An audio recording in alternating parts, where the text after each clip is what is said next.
Hello hi नमस्ते, क्या हाल चाल आप सभी के। तो चलिए यार, आज के सेशन 5 में हम शुरू करने जा रहे हैं unit 1 communication skills, class 10th employability skills की जो फर्स्ट यूनिट है बेटा कम्युनिकेशन स्किल्स, उसका session number 5 that is barriers to effective communication. के इफेक्टिव कम्युनिकेशन को करते टाइम क्या क्या बैरियर्स, क्या क्या रुकावटें आती हैं, ठीक है। तो उन सब चीज़ों के बारे में हम इस सेशन में पढ़ेंगे। ऑलरेडी इससे पहले के जो 4 सेशंस थे उनकी वीडियोस चैनल पे अवेलेबल है, आप वहाँ से जाके देख सकते हो। तो बेसिकली यहाँ पे क्या बात करी गई है, यहाँ पे बेटा बात करी गई है बैरियर्स ऑफ इफेक्टिव कम्युनिकेशन के बारे में, कि एक अच्छी कम्युनिकेशन करते वक्त क्या क्या बैरियर्स आ जाते हैं। तो ये कहा गया है कि हमने different types of different methods of communication पढ़े थे, verbal communication, non verbal communication and visual communication. अब क्या होता है, इन कम्युनिकेशन को करते टाइम कुछ बेसिक प्रिंसिपल्स होते हैं जो एक प्रोफेशनल कम्युनिकेशन स्किल को एनहेंस करने के लिए होते हैं। तो जो वो कॉमन प्रिंसिपल्स होते हैं उन्हें बेटा हम 7 C's कहते हैं। कई बार क्वेश्चन पूछ लिया जाता है एक्सप्लेन 7 C's, या फिर 7 C's कौन कौन से थे, MCQ में पूछ लिया, 1 वर्ड में पूछ लिया, या फिर आपसे आंसर में पूछ लिया एक्सप्लेन 7 C's। तो बेटा 7 जो C's होते हैं वो होते हैं कम्युनिकेशन के अंदर clear, concise, concrete, correct, coherent, complete and courteous, sorry, ठीक है, कॉर्टियस। तो बेसिकली ये 7 जो सीज होते हैं ये ज़रूरी होते हैं किसी भी कम्युनिकेशन को इफेक्टिव बनाने के लिए। अगर ये 7 में से कोई भी एक सी जो है, ठीक है, इन 7 में से कोई भी एक चीज़ आपकी कम्युनिकेशन के अंदर गायब है तो वो कम्युनिकेशन क्या बन जाएगी, वो कम्युनिकेशन एक मिस कम्युनिकेशन बन जाएगी। तो चलिए बेटा इन 7 के बारे में थोड़ा सा जानकारी ले लेते हैं। तो बेटा सबसे पहला आपको दिया गया है यहाँ पे वो है क्लियर। क्लियर है कि आप जो बोल रहे हो, जो आपके थॉट्स है वो एकदम क्लियर होना चाहिए कि आप बोल क्या रहे हो, आपको पता होना चाहिए, ठीक है।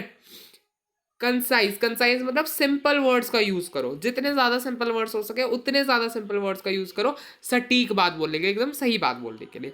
कंक्रीट इज अगर फैक्ट्स दे रहे हो और वर्ड्स बोल रहे हो तो एग्जैक्ट फैक्ट्स दो, ठीक है।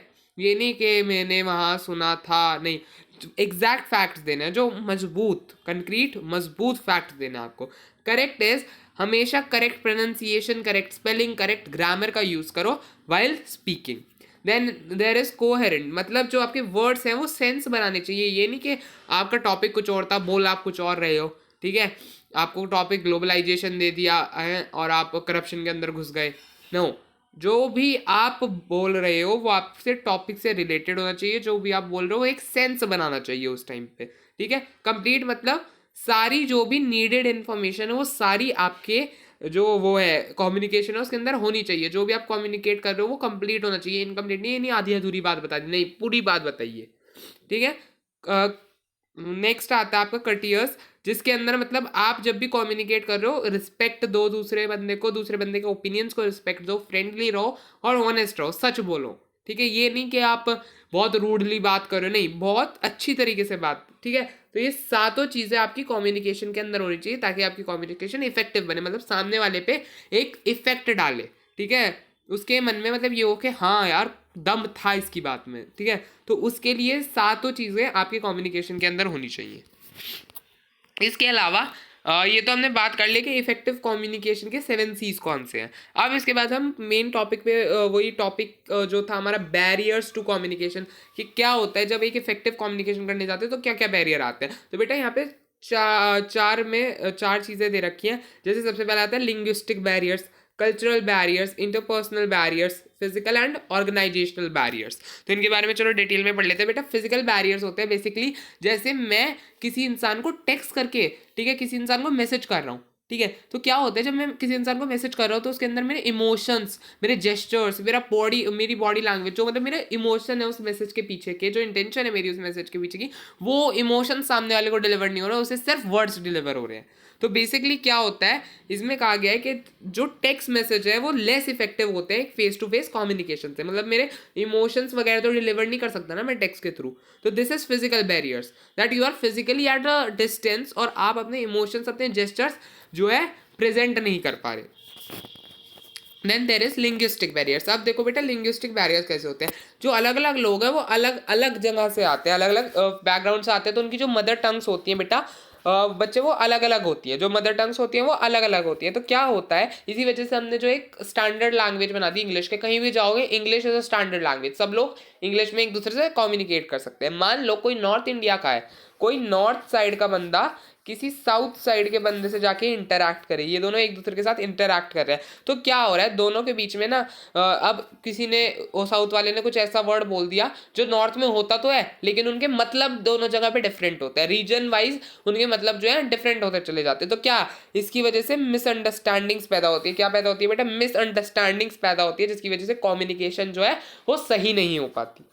ठीक है, linguistic barriers. Then there is organisational barriers. Organisational barriers क्या होते हैं बेटा? ऑर्गेनाइजेशनल बैरियर्स ऐसे बैरियर्स होते हैं जैसे कुछ जगह होती है जहाँ पे फॉर्मल हायरार्किकल स्ट्रक्चर चलता है, दैट एम्प्लॉयज, फिर उसके ऊपर इंचार्ज, फिर उसके ऊपर हेड्स, देन द बॉस। तो क्या होता है, कुछ उनके अंदर कुछ प्रोसीजर्स होते हैं, कुछ पॉलिसीज होती है, कुछ रूल्स रेगुलेशंस होते हैं, बिहेवियरल नॉर्म्स होते हैं, जिनकी वजह से आप जो है जो सुपीरियर सबॉर्डिनेट है, मतलब जो सबसे ऊपर है, उससे आप बात नहीं कर पाते। ठीक है, आप उससे फ्री फ्लो में बात नहीं कर सकते, जो आप कहना चाहते हो आप उससे कह नहीं सकते, just because of these rules regulation barriers, जिसकी वजह से भी कभी कभी जो हमारी कम्युनिकेशन है वो क्लियर नहीं हो पाती। ठीक है, देन आते हैं कल्चरल बैरियर्स। बच्चे के जब कल्चर से ऑपरेट हो जाते हैं, ठीक है, लोगों के कस्टम्स, लोगों के जो मतलब ये होता है ना कि कल्चर एक तरीके से आपकी जो थिंकिंग है उस पर असर डालता है। तो डिफरेंट कल्चर्स, तो जो कल्चरल बैरियर होता है वो भी कम्युनिकेशन में आ जाता है। लोगों का बात करने का तरीका बहुत अलग होता है। ठीक है, तो इस वजह से हम अगर एक अच्छी कम्युनिकेशन कर पाए, उसलिए हमें जो बैरियर्स है ना ओवरकम करना चाहिए बाय यूजिंग, किन चीज़ों का यूज़ करके, यूज सिंपल लैंग्वेज, एकदम सिंपल सी लैंग्वेज यूज़ करो। कोई वर्ड मत बोलो, बहुत मतलब कोई वर्ड मत बोलो, ये तो गलत हो गया थोड़ा सा, मतलब एकदम सिंपल वर्ड्स बोलो। ठीक है, कोई नहीं है हाई फाई वर्ड्स बोल के आप अपना अच्छा इंप्रेशन जमाने के चक्कर में क्या पता सामने वाले को कोई ऐसा वर्ड बोल दो जो उसकी लैंग्वेज में कुछ और मीनिंग निकालता है। Okay, then there is do not form assumptions on culture, religion और जोग्राफी। मतलब जब आप लोग बात कर रहे हो तो उसने कुछ सामने वाले ने, जो सामने वाला बंदा है उसने कुछ बोला है, तो उसके अजम्पशंस मत, अपने आप से अज्यूम मत करो, किसी भी चीज़ को मत करो अजम्पशंस। ठीक है, अगर आपको किसी भी चीज़ में कन्फ्यूजन है आप सामने वाले से पूछ लो, ताकि कोई भी मिसकम्युनिकेशन ना हो। ठीक है, एक अच्छी कम्युनिकेशन होने के लिए आपको अजम्पशंस नहीं बनाने होते, आपको सामने वाले से सीधी जाके बात करनी होती है। नहीं तो मान लो उसने किसी और इंटेंशन से कहा, आपने समझ कुछ और लिया, अब आपने अपने अंदर ही अजम्पशंस बनाने लगा, इसका कल्चर ये, तो क्या होता है, कम्युनिकेशन जो है वो खराब हो जाती है। ठीक है, इसके अलावा try to communicate in person as much as possible, मतलब कि लोगों से फेस टू फेस ज़्यादा बात करो। ठीक है, बिकॉज हम मैसेज किसी और इंटेंशन से करते हैं, बहुत बार होता है हमारे साथ, हमने अपने फ्रेंड को किसी और इंटेंशन के साथ मैसेज करा, किसी को किसी और इंटेंशन के साथ मैसेज करा, लेकिन सामने वाले ने उसे किसी और ही वे में ले गया। तो face to face communication is more good than textual communication. Okay, text communication अच्छी, फेस टू फेस कम्युनिकेशन होती है। Then use visuals, as many as visuals you can use. ठीक है, visual communication is more good. Okay, then take help of translator to overcome differences in language. अब मान लो कोई इसने अपनी लैंग्वेज में कोई वर्ड बोला, आपकी लैंग्वेज में उसका मतलब कुछ और बोलता है, तो आपको क्या करना चाहिए, उस लैंग्वेज का ट्रांसलेटर यूज करके एक बार उस वर्ड का मतलब देख लेना चाहिए, ताकि जो डिफरेंसेस हैं उन्हें आप खत्म कर सको। हमेशा दूसरे का ओपिनियन जो होता है उसे रिस्पेक्ट देनी चाहिए, जो भी दूसरा बोल रहा है उसे थोड़ी तो रिस्पेक्ट दो भाई। ये थोड़ी कि हम